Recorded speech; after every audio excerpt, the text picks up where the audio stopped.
नमस्कार स्टूडेंट्स। हमारी जो अगली कविता है नागार्जुन की कविता कालिदास।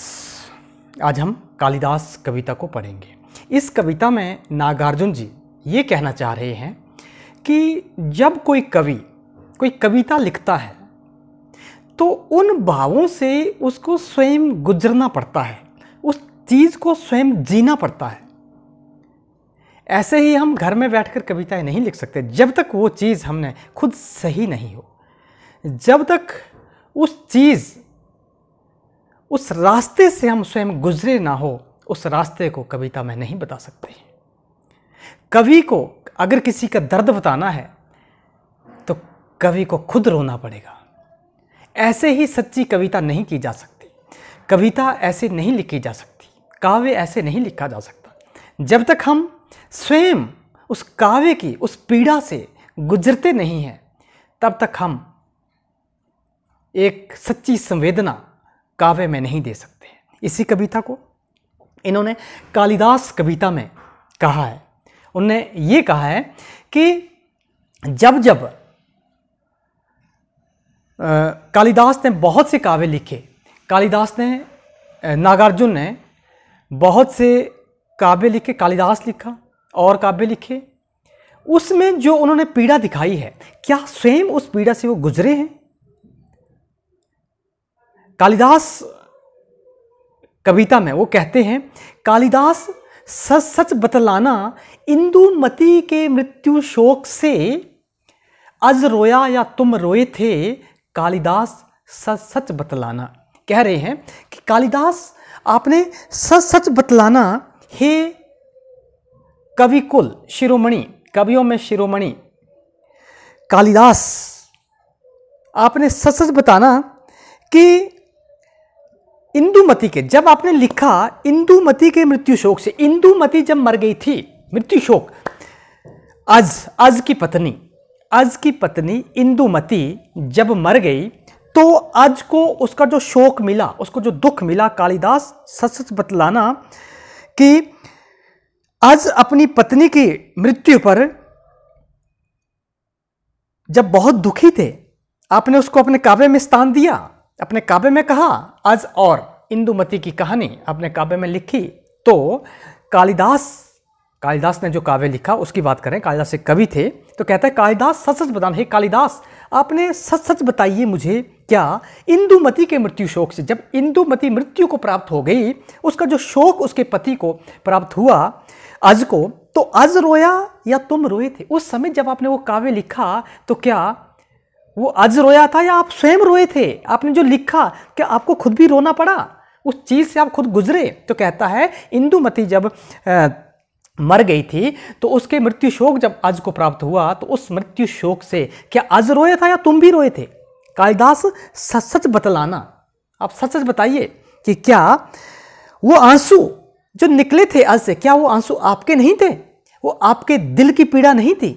आप इस चीज को मुझे सच सच बतलाइए। और कह रहा है शिवजी की तीसरी आंख से निकली हुई महाज्वाला में, और जब शिवजी ने अपनी तीसरी आंख खोल दी थी, कहा जाता है कि जब शिवजी ने अपनी तीसरी, जब कामदेव और रति प्रेम क्रीड़ाएं कर रहे थे और शिवजी समाधि लगाकर बैठे हुए थे, जब शिवजी को गुस्सा आया और कामदेव और रति जो थे वो प्रेम क्रीड़ाएं कर रहे थे, आलिंगन में थे एक दूसरे के, तो शिवजी को जब गुस्सा आया तो शिवजी ने अपनी तीसरी आंख खोल दी थी।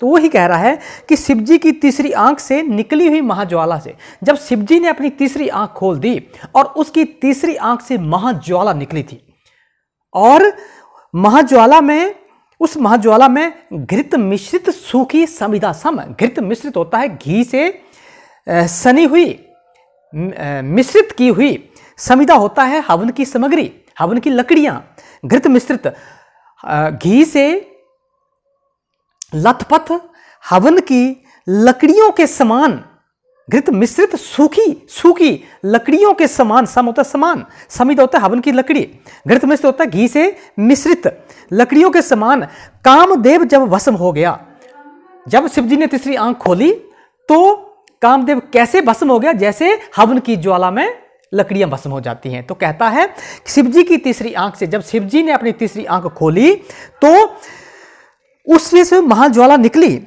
तो घी से मिश्रित सूखी लकड़ियों के समान जब कामदेव जब भस्म हो गया था, तो रति का क्रंदन, क्रंदन होता है बिलाप, चीखो पुकार, रति का क्रंदन सुन, जब रति उसकी पत्नी रति का क्रंदन, उसका बिलाप सुन, आंसू से, उसके आंसुओं से तुमने भी तो दृग धोए थे, दृग होता है आंखें, तुमने भी तो अपनी आंखें जो थी वो गीली की थी, तुम्हारी आंखें भी तो अवश्य गीली हुई होंगी, तुमने ही तो दृग धोए थे, वो दृग तुमने ही तो धोए थे। कालिदास सच सच बतलाना, रति रोई या तुम रोए थे?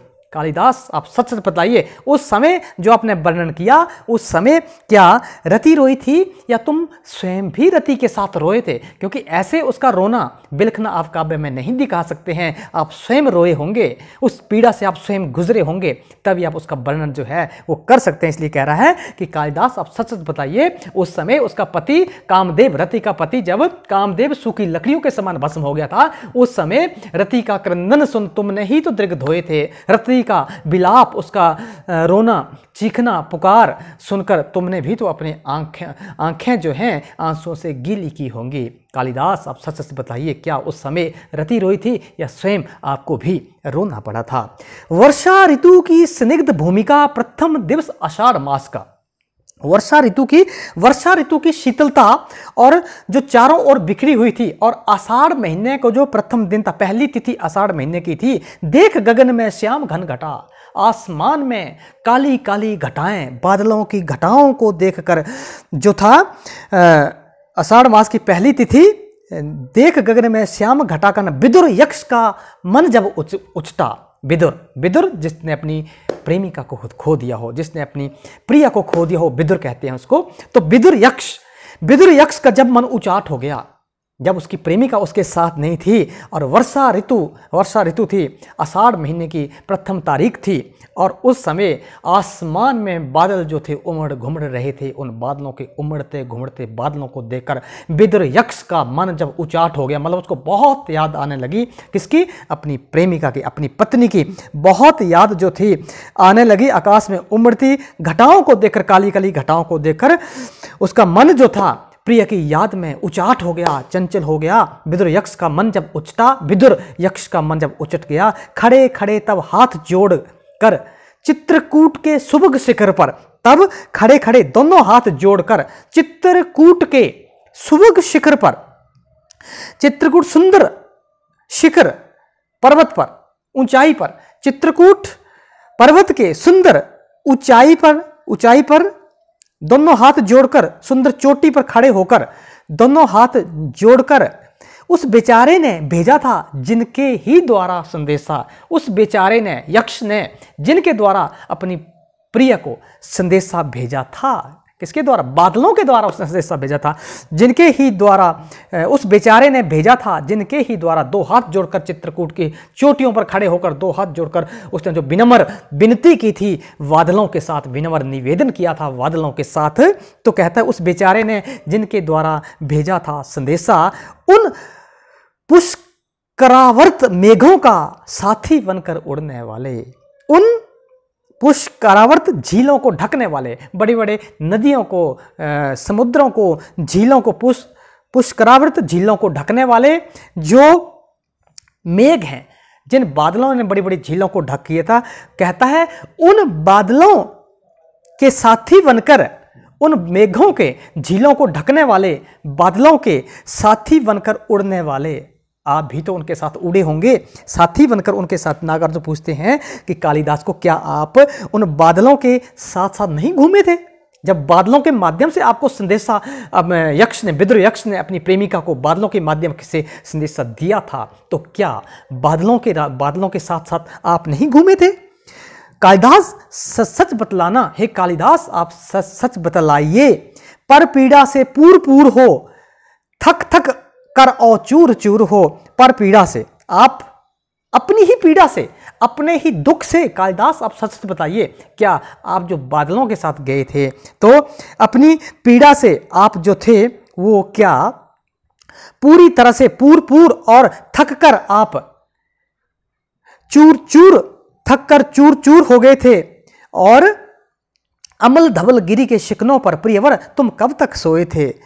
और तुम भी थक गए थे, वे तुम ही थे, ये यक्ष था जो थक गए थे, चूर चूर होकर लेट गए थे। अमल धवल मल रहित स्वच्छ श्वेत, अमल धवल स्वच्छ समेत गिरी होता है पर्वत, उन साफ सुथरे स्वच्छ और सफेद पर्वतों अमल धवल गिरी के शिखरों पर, उनकी चोटियों पर प्रियवर तुम कब तक सोए थे। हे प्रियवर, तुम भी तो सोए थे, तुम भी तो लेटे थे, अर्थात रोया यक्ष कि तुम रोए थे। कालिदास सच सच बतलाना, हे कालिदास तुम सच सच बतलाओ, उस समय यक्ष की पीड़ा को देखकर तुम रोए थे या यक्ष रोया था उस समय। यक्ष का जब मन उचट गया था अपनी प्रेमिका की विरह में, वियोग में, तो क्या उस समय यक्ष रोया था या तुम रोए थे।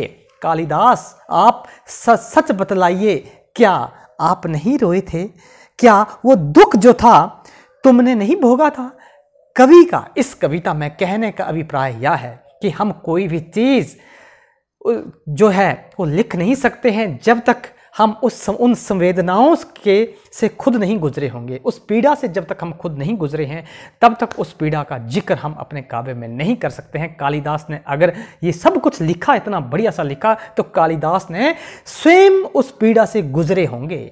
जो यक्ष का जो मन जब उचाट हो गया विरह में, अपनी प्रेमिका के वियोग में, तो उसने बादलों के माध्यम से, वो मर गई थी और उसको बहुत याद आ रही थी, तो उसने बादलों के माध्यम से अपने प्रेमिका को संदेशा भेजा था। और बादल जो थे बहुत दूर तक थक हार कर उसके साथ क्या, तो कहता है कालिदास उसके साथ साथ क्या तुम नहीं उड़े थे उन बादलों के साथ? जब बादल उड़े थे उनके साथ साथ क्या तुम नहीं उड़े थे? या फिर यक्ष जब रोया था उस पीड़ा को क्या आपने नहीं सहा था? क्या उस पीड़ा का ज्ञान आपको नहीं था? अर्थात आपने स्वयं उस पीड़ा को सहा होगा, स्वयं उस दर्द को सहा होगा और स्वयं आप रोए होंगे, स्वयं अपने आंसुओं से आपने अपनी आंखों को भी भिगोया होगा। इस कविता में ये कहने का प्रयास जो है वो कवि कर रहे हैं। कालिदास कविता बहुत जरूरी कविता है और इस कविता को आप पूरी तरह से पढ़ लें और तैयार भी कर लें। आपका बहुत बहुत धन्यवाद।